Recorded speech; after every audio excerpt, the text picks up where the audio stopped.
भाजपा का IT cell मुझे देशद्रोही बताकर ट्विटर पर ट्रेंड चला रहा है, सिर्फ इसलिए कि मैं देश के प्रधानमंत्री से सवाल पूछती हूं। ये लोग मुझे देशद्रोही इसलिए कह रहे हैं क्योंकि पाकिस्तान के किसी ट्विटर अकाउंट ने मेरा वीडियो कॉपी करके लगा दिया। भाजपा का आईटी सेल और गोदी मीडिया के बिके हुए सरकारी पत्रकार देशभक्ति का सर्टिफिकेट बांट रहे हैं। वो लोग जिन्होंने देश को धर्म के नाम पर बांटने में कोई कसर नहीं छोड़ी, वो देशद्रोही और देशभक्त का सर्टिफिकेट बांट रहे हैं। मैंने आज तक कभी नहीं बताया, कहना जरूरी नहीं समझा, लेकिन आज जब बात मेरी देशभक्ति पर आ गई है तो जान लीजिए, मेरे परिवार और खानदान के कुल मिलाकर 14 लोग भारतीय सेना और अर्धसैनिक बलों में अपनी जान दांव पर लगा चुके हैं। मेरा अपना सगा भाई अभी भी छत्तीसगढ़ के जंगलों में नक्सलियों से लड़ रहा है। मेरे अपने सगे चारों मामा आर्मी में अधिकारी रहे हैं, जिनमें से 2 लोग कारगिल की जंग लड़ चुके हैं।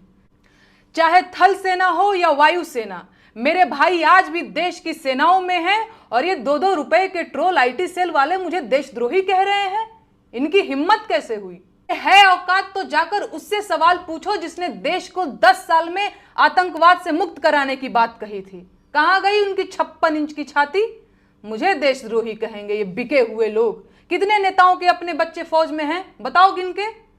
पूरी भाजपा के नेताओं के जितने बच्चे फौज में होंगे, उससे ज्यादा तो मेरे अपने रिश्तेदार और परिवार के लोग सेना में जान दांव पर लगा चुके हैं। अरे आज मैं कहूंगी कि देश का मेन स्ट्रीम मीडिया देश का गद्दार है, क्योंकि उसने कभी सरकार से सवाल नहीं पूछा और सरकार को मनमानी करने दी।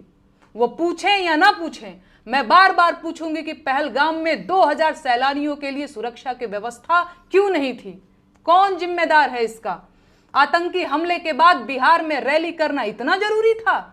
भाजपा का आईटी सेल देश का गद्दार है, क्योंकि उसने देश को हिंदू मुसलमान में बांटने की कोशिश की। है कोई जवाब? देशद्रोही कहेंगे ये मुझे। नमस्कार दोस्तों, स्वागत है आपका हमारे चैनल पर। लोक गायिका नेहा सिंह राठौर पर आपत्तिजनक टिप्पणी करने को लेकर हजरतगंज थाने में एफआईआर दर्ज करवाई गई है। उन पर देश विरोधी कमेंट पोस्ट करने का आरोप लगाया गया है। जम्मू कश्मीर के पहलगाम में हुए आतंकी हमले को लेकर लोक गायिका अम्बेडकर नगर निवासी नेहा सिंह राठौर पर सोशल मीडिया पर आपत्तिजनक कमेंट पोस्ट करने का आरोप लगा है। एक फोन कॉल से दूसरे देशों की वॉर रुकवाने वाले पॉपा अपने देश में आतंकवादी हमला नहीं रुकवा पाए, और अंधभक्त मुझसे कह रहे हैं कि ऐसी बातों पर राजनीति और सवाल मत करो। तो किस बात पर सवाल करूं? शिक्षा पर, जिसे मुद्दा ही नहीं समझा जाता, या स्वास्थ्य पर, जिस पर सवाल करना अब आउट ऑफ फैशन हो गया है? बोलो किस पर सवाल करूं? बेरोजगारी पर, जिसके जवाब में तुम्हारे अब्बा हुजूर पकौड़ा तलने की सलाह देते हैं? अरे जब देश की राजनीति ही राष्ट्रवाद और हिंदू मुसलमान के मुद्दे पर चल रही है, उसके बाद भी आतंकी हमलों में देशवासी मारे जा रहे हैं, तो सवाल किस मुद्दे पर करूं? 56 इंच की छाती पर देश के सारे मुद्दों को समेट देने वाले मोदी जी की सरकार में आतंकवादी हमले होंगे और नागरिकों की हत्या होगी, तो सवाल क्या मोहम्मद अली जिन्ना और नेहरू जी से पूछा जाएगा? नागरिकों की मौत और आतंकवादी हमलों पर सवाल क्यों नहीं पूछा जाना चाहिए भाई? इन सवालों से इतना डर क्यों रहे हैं आप? अपनी ही सरकार में हुए पुलवामा आतंकी हमले के शहीदों की मौत पर बेशर्मी से वोट मांगने वाला ये आदमी पहलगाम के पर्यटकों की मौत पर भी वोट मांगेगा, और अंधभक्त इसे मास्टर स्ट्रोक बताकर वोट भी देंगे। लेकिन इनका कहना है कि सवाल नहीं पूछा जाना चाहिए। बस 2-4 दिनों की बात और है, भक्तों के पॉपा पहलगाम आतंकी हमले पर रोते हुए बिहार चुनाव की नींव डालते दिखेंगे, और अंधभक्त वो बिहार चुनाव में रोते हुए ढोंगी जी की रील शेयर करते दिखेंगे। कश्मीर में आतंकी हमला हुआ और उसके फौरन बाद मोदी जी ने आज बिहार में रैली कर दी। बिहार के मंच से ही पाकिस्तान को धमका दिया और जनता ने भी ताबड़तोड़ तालियां पीट दी। जो लोग भी मोदी जी की पॉलिटिक्स और बिहार के हालत को समझते हैं, उन्हें खूब समझ में आ रहा है कि पाकिस्तान को धमकी देने के लिए मोदी जी को बिहार क्यों आना पड़ा।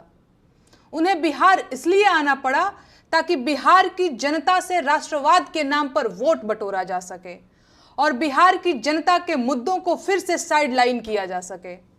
अब मोदी जी और उनके साथ वालों को काम के नाम पर तो वोट मिलना नहीं है, क्योंकि काम कुछ हुआ ही नहीं है, और भ्रष्टाचार इतना हुआ है कि ईमानदारी से चुनाव हो तो बहुतों की जमानत जब्त हो जाए। बिहार चुनाव में उन्हें या तो हिंदू मुसलमान के नाम पर वोट मिल सकता है या भारत पाकिस्तान के नाम पर। तीसरा कोई रास्ता नहीं है और ये लोग बाकी दोनों रास्ते अख्तियार करेंगे। अब जो मैं कहने जा रही हूं उसे ध्यान से समझिए और गांठ बांध लीजिए। बिहार में चुनाव आने वाले हैं और अगर बिहार चुनाव पहलगाम मुद्दे पर लड़ा गया तो चुनाव से रोजगार और परीक्षाओं का मुद्दा गायब कर दिया जाएगा। पेपर आउट और बाकी भ्रष्टाचार के मुद्दे भी साइड कर दिए जाएंगे। जानते हैं इससे क्या होगा? बिहार का युवा गरीबी और बेरोजगारी के दुष्चक्र में फंसा रह जाएगा। जानते हैं फिर क्या होगा? वो प्रवासी मजदूर बनने की राह पर आ जाएगा और फिर सूरत, अहमदाबाद, पंजाब, मुंबई जैसे शहरों को सस्ता लेबर मिलेगा। अगर बिहार का युवा देश भर में मजदूर बना फिर रहा है तो ये ऐसे ही नहीं हो गया है। एक पूरा का पूरा सिस्टम, एक दुष्चक्र तैयार किया गया है कि बिहार का युवा गरीबी और बेरोजगारी में इस कदर उलझा रह जाए कि मजदूरी ही उसे अपना भविष्य नजर आने लगे।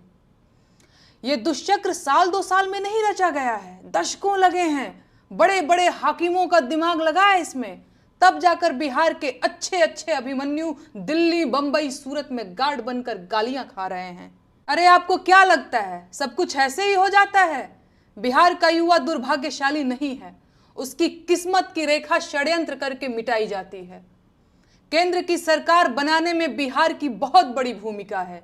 बिहार के तमाम नेता हैं जिनके बिना दिल्ली की सरकार पैदल हो जाए, लेकिन इन लोगों ने बिहार में कितने कारखाने लगवाए, कितने कॉलेज और विश्वविद्यालय खुलवाए?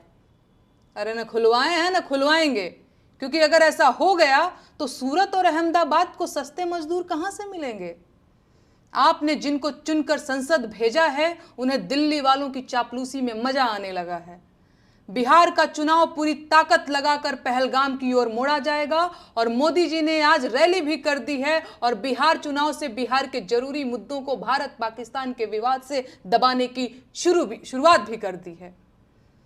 आपको सतर्क रहना है, अपने मुद्दे को उठाते रहना है और इस बार मूर्ख नहीं बनना है। मेरा काम आपको सावधान करना है, मैं करती रहूंगी। आपका काम अपना बचाव करना है, आप कीजिए। जय संविधान, जय बिहार, जय हिंद। नेहा सिंह राठौर के भारत विरोधी बयान लगातार पाकिस्तान में खूब वायरल हो रहे हैं और पाकिस्तान में नेहा सिंह राठौर की प्रशंसा हो रही है। नेहा सिंह राठौर के सभी देश विरोधी बयान पाकिस्तान की मीडिया में भारत के खिलाफ प्रयोग किए जा रहे हैं और दुश्मन देश भारत पर प्रश्न चिन्ह लगा रहा है। संकट की ऐसी स्थिति में नेहा सिंह राठौर के लगातार भारत के खिलाफ बयानबाजी के कारण देश के कवि समाज के साथ साथ पूरे भारत देश के मान और सम्मान का हनन हो रहा है। इस मामले में रविवार को गुड़म्बा वुडलैंड पैराडाइज निवासी कवि अभय प्रताप सिंह उर्फ अभय सिंह निर्भीक ने नेहा के खिलाफ हजरतगंज थाने में केस दर्ज करवाया है। एसपी हजरतगंज विकास जायसवाल ने बताया कि शिकायतकर्ता ने तहरीर में आरोप लगाया है कि नेहा सिंह ने आपत्तिजनक पोस्ट कर राष्ट्रीय अखंडता पर प्रतिकूल प्रभाव डालने, धर्म जाति के आधार पर एक दूसरे समुदाय के विरुद्ध अपराध कारित करने के लिए उकसाने का काम किया है।